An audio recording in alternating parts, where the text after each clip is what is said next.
প্রথম হচ্ছে যে যে কোনো প্রশংসাই আসলে আনন্দদায়ক অ্যান্ড এটা এমন না যে যে ব্যবসা সফল হওয়া বা না হওয়া সেটা হয়তো বা একটা বাড়তি যোগ্যতা বা বাড়তি রেকগনাইজেশন। বাট আমার মুভির ক্ষেত্রে যেটা সবচেয়ে বেশি মানে আমি বলবো যে যুদ্ধ বা আমি যেটা করতে চাই সেটা হচ্ছে যে মানে আমি একটা ভালো গল্পের সাথে থাকতে চাই, নিজেকে সম্পৃক্ত করতে চাই যেখানে অ্যাক্টিং অ্যান্ড মানে মেকিং মুন্সিয়ানা আছে এবং পারফরমেন্সের জায়গা গল্প নির্ভর বা বলা যেতে পারে মৌলিকতা আছে, আমাদের দেশের গল্প। সো আমাদের ওই জায়গা থেকে পারফর্মার হিসেবে আমার যে ভক্ত সকল, আমার যে যারা স্কুলে পড়ে, কলেজে পড়ে বা বিভিন্ন পেশায় আছে, তাদের প্রতি আমার একটা কমিটমেন্ট আছে। তো তারা যে ধরনের গল্প দেখতে চায়, যে ধরনের গল্প নির্ভর কাজ সিনেমাতে এক্সপিরিয়েন্স করতে চায়, এটা নট অবভিয়াস যে every single film will be action বা every single film will be মানে ফ্যামিলি ড্রামা যেমন ইম্পর্টেন্ট, কমেডি জোনের ফিল্ম জনরা শুধুমাত্র অ্যাকশন থ্রিলের উপরে বেস করে তো দর্শক তৈরি হয় না। দর্শকটা তো সামগ্রিক, এক একজনের টেস্ট বাট এক এক রকম। তো সেই জায়গা থেকে আমার একটা দায়িত্ববোধের জায়গা যে এটার সাথে ব্যবসা সফলতা আমাকে অনেক ধাপ এগিয়ে দিবে, আমাকে হেল্প করবে। বাট যদি ব্যবসা সফল নাও হয়, একজন অ্যাক্টর হিসেবে আমি আমার দায়িত্ববোধের জায়গা থেকে দায়িত্বটা পালন করে যাব। আর 2 নম্বর প্রশ্ন হচ্ছে যে একজন হুমায়ুন ফরিদিকে, হ্যাঁ অবভিয়াসলি আমি তাকে গুরু মানি এবং সে মেইন স্ট্রিম সিনেমাতে ম্যাস পিপলের সাথে কানেক্টিভিটি তৈরি করার জন্য সে আলাদা প্যাটার্ন অফ অ্যাক্টিং শুরু করেছিলেন। তার যে শক্তি সেভাবে তাকে যে ইউটিলাইজ করা হয়েছে তা কিন্তু না, তাকে সেভাবে কেউ ইউটিলাইজ করেন নাই। কিন্তু উনি তখনও একটা ফোন দিয়াতেন যে তাহলে মেইন স্ট্রিমে ভিলেনটা যেভাবে অ্যাক্টিভিটিস করবে আমি তাহলে সেভাবে করি, কারণ উনি সবই পারতেন, সবই জানতেন। তো আমার ওখানেও একটা যেমন ভালো লাগা আছে, সেরকম ওখানে একটা খারাপ লাগাও আছে, একটা আক্ষেপ আছে যে ওনার যে পটেনশিয়ালিটি সেইভাবে তাকে ইউটিলাইজ করা হয় নাই, সেই ধরনের গল্প তাদেরকে দেওয়া হয় নাই। হ্যাঁ, তো সেই জায়গা থেকে এটাও আমার একটা fight to compliment someone bigger, যে আমার গুরু বা আমি যাকে মানি, যে হ্যাঁ তোমার কাছে যেটা আসে নাই আমি নিজেকে ইউটিলাইজ করতে চাই সুন্দর সুন্দর গল্প দিয়ে। হ্যাঁ, তো এইখানেই হচ্ছে আমাদের টিমের সার্থকতা থাকবে যে আমি কিভাবে নিজেকে গোছাচ্ছি, কিভাবে রেডি করছি। আর এটা খুবই আর্লি এ ধরনের মন্তব্য করা বা বলা, কারণ সবে মাত্র এটা আমার দ্বিতীয় সিনেমা।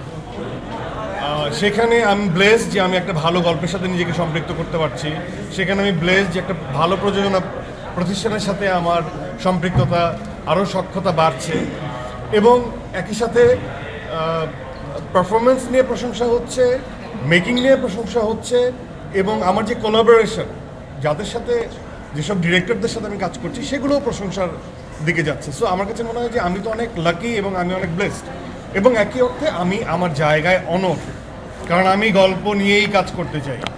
এটাই আমার শক্তি, এটাই আমার ইচ্ছা। গল্প ছাড়া কোনো কথা হবে না, গল্প থাকবে সাথে অ্যাকশন থাকবে, ড্রামা মানে থ্রিল থাকবে, সাসপেন্স থাকবে, সবই থাকবে, কিন্তু এটা আমার ইচ্ছা, এটা আমার একদমই নিজস্ব ইচ্ছা। যে জায়গাটা আমরা টাচ করতে চাই গল্পের মাধ্যমে, ইটস সো ইউনিক। এই বিষয় নিয়ে এর আগে সিনেমাতে কেউ কথা বলেনি। তো সেটা যে তাকে টাচড, মানে সে যে ওইটাকে তার মন ছুঁয়ে গেছে, তাকে যে ভাবিয়েছে, সো এটাই আমার কাছে মনে হয় যে সার্থকতা। এটা যদি অডিয়েন্স জুটি হিসেবে কাউন্ট করে তাহলে উই আর ব্লেসড, কারণ যুগে যুগে মানুষের সময় লেগে যায় জুটি ক্রিয়েট করতে।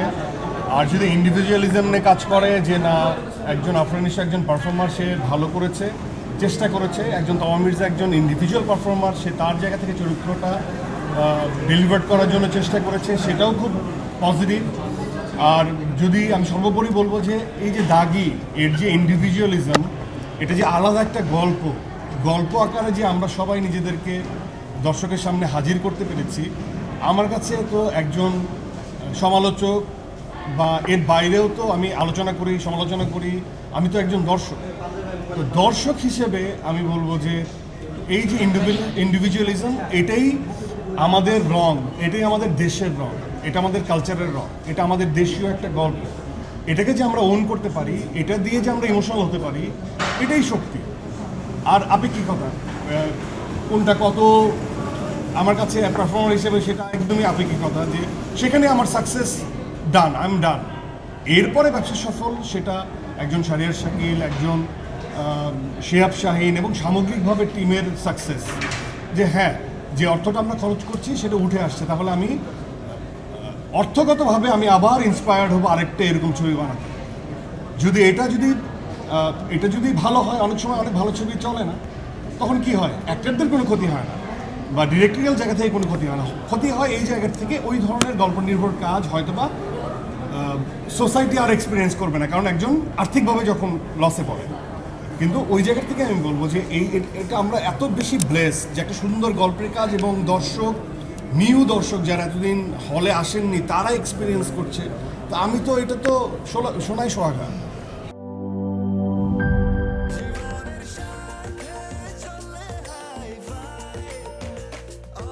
স্বাস্থ্যকর অল টাইম, সব সময় অল টাইম হেলদি লাইফ।